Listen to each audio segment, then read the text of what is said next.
In today's episode of Today in World War II, January 21st, the Soviets launched another unsuccessful attack against the Finns. The Japanese penetrate the main U.S. Filipino defense line on the Bataan Peninsula in the Philippines. The Soviets captured two cities in the Caucasus and claim that they killed or took prisoner over 700,000 German soldiers. Germany's best night fighter ace was shot down in a RAF raid over Berlin. Uh, the Chinese were, with a lot of help with American air power, captured a town in Burma, Wangting, and the RAF starts dive bombing V-1 sites in Western Europe with four-engine heavy Lancaster bombers. Wow. Okay, we'll get more into that. Let's get started. All right, so on today's date, on January 21st, 1940, the Soviets continued their tried and true method of failing in their offensive against the Finns on the Karelian Peninsula. And this time, there was a Soviet Eighth Army, so that's quite a few divisions there. They kept attacking, beating their head against the wall. This time, it was against the most successful, the best Finnish army group, Finnish group Talvilla, and this was on near Lake Ladoga in Karelia, near the Karelian Peninsula. This sector of Karelia had been under constant attack since the war began, and look, I'm going to give you a spoiler alert here. Finland could have held out a long time, but they were getting no help, very little help from anybody. And even the strongest spirited, most professional army eventually would get worn down. And it's no great shakes. If you hey look, you want to go out there and take 1 million casualties and conquer a country of 3 million. I mean, that's what happened. But they didn't conquer it. They finally just said enough. Let's call it a draw type situation.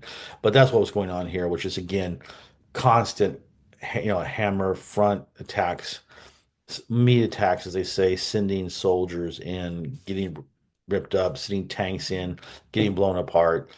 So that's at this time of the war, that was what Soviet tactics were. Just overwhelm you with force, and they don't care about losses until finally you can't take the losses anymore. So that's what was happening there.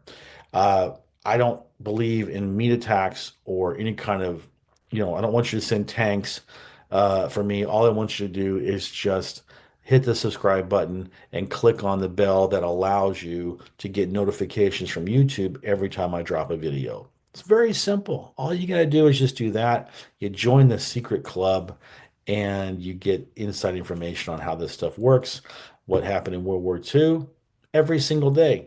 Just it's just right there for you. So I appreciate it. On January 21st, excuse me, 1942, bad news for the American and Filipinos who were holding out on the Bataan defense line in the Bataan Peninsula in uh, Luzon in the Philippines. The Japanese troops penetrated the west side of the Abu Kay Maban defense line, and they started to cut off supplies to the U.S. Filipino line, our troops on the line. You need to understand the way the geography worked in Bataan. It's kind of like Italy and what the Commonwealth and American troops were facing in Italy was very similar to what was going on here. You had a narrow peninsula, and then you had the spine of the peninsula right smack in the middle. You had mountains. Okay, except the difference is that in Italy there was not jungle. This is jungle mountain terrain on the Bataan Peninsula. So you had troops that had defense line here, mountains, and then you had defense line here, and then you had the ocean, the sea, and you had water and water. So the Filipinos and the Americans actually did not uh, man the mountainous part of that very much because they believed the Japanese could not penetrate. And well, the Japanese penetrated, and that caused it. This is the first major setback in the defense of the Bataan Peninsula during the war. And I believe that the first major debacle that's going to happen in our relationship, me as the content creator, you as the viewer, is if you don't like my video. So please do that. Just takes very, very quick. Just hit that thumbs up and leave a comment because I need help against the YouTube aggressor algorithm, right? The fascist algorithm. We're standing up for democracy here, freedom of information. So if you could do that, that will help Finland, what am I saying? Finland, the algorithm, show my content to other people. So I would appreciate it very much. Thank you. On January 21st, 1943, the Soviet Union claims that they capture, well, they don't claim, they did capture two cities in the Caucasus region, Stavropol and Voroshilovsky. And, but they claim they killed 500,000 Germans and took about 200,000 more casual, or excuse me, prisoners of war. That they had done this over 2 months.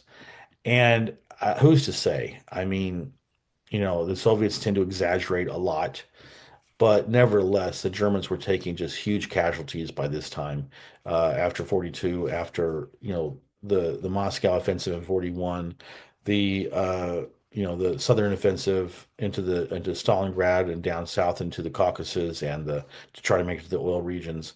Who knows? I mean, the Soviets took such incredible losses. I'm sorry, not the Soviets, the Germans suffered so many losses that it's quite possible it's in the neighborhood, it's in the ballpark. But it just goes to show you that the butcher bill was coming due for Hitler and the Wehrmacht and the SS and all the other satellite nations that foolishly sent their troops there to take part in the war in this crusade against communism. And this is now they're paying the price for that. Speaking of paying the price, on January 21st, 1944, one of the best night fighters the Luftwaffe had, his name was Heinrich Prinz Susan Wittgenstein. Say that three times in a row. He was very successful. He, I've covered him a little bit in previous videos in this series, and I said it was interesting that he was a night fighter, but he used a German bomber to attack the RAF bomber stream, and he did not use like a fighter. He wasn't up there with an Me-109 or a Focke-Wulf 190. He was using a Ju-88 bomber aircraft, and he shot down five British bombers in the stream before he in turn was shot down by an escorting British fighter. I'm not sure what fighter it was, but I suspect it was a Mosquito because the twin engine Mosquito fighter bomber, the one that was famously made of wood, mostly of wood. It was the one that tended to escort the RAF bombers and on the search for German night fighters, and this is a case in hand, a perfect example of how effective they were in shooting down German night fighters as well. So it was this war in a war there, right? You had the bombers going to bomb, you had the night fighters going to kill the bombers, and you had the escort fighters going to kill the fighters trying to kill the bombers. So it was all very Shakespearean. And on January 21st, 1945, in Burma, the Chinese had been cajoled and pleaded with by the Americans, especially General Stilwell, for them to provide troops to go into Burma, neighboring Burma, to help drive out the Japanese after a lot of, promises of goodies by the Americans. The Chiang Kai-shek, the nationalist leader at the time, he agreed to send a Chinese expeditionary force into Burma, which was heavily supported by the United States Army Air Corps, and they captured a town called Wang Ting. And I don't know if this is true or not, but supposedly after the victory, they all got together in the Wang Ting Square and started singing "Everybody Wang Chung tonight." Okay, I'm gonna leave that joke right there. Apologies for that. I didn't even say it right. That's how old I am. Okay. So January 21st, 1945. Um, this was just to show you how much, and rightly so, but the Brits were desperate to close down, destroy all these V1 launch sites, V1 and V2 launch sites, but especially the V1s in northern France, because uh, this is what it came down to. nothing was working very efficiently to take out these sites. They were very well hidden by the Germans, very well protected. So the very famous 617 Squadron, it was made up of very experienced, skilled veteran pilots and crews. Most of them had completed their assigned tours, and they continued to fly despite the fact they could have just, gone off the line. They started using four-engine heavy Lancaster bombers as dive bombers, right? To try to be more accurate in their bombing. So they would dive bomb, and they would get at 400 feet they pull up, and they place the markers so that reconnaissance could check up on them. And in this case, it worked. But that was very dangerous. I mean, you're using a heavy bomber to dive bomb, not really used to that kind of stress when you're dive bombing up and down. So that just goes to show you they were willing to do anything to get those to take out those rocket launchers, or not rocket launchers, I'm sorry, cruise missile launchers. Well, I want to thank you for listening and watching my video today. I appreciate it, and I will talk to you tomorrow.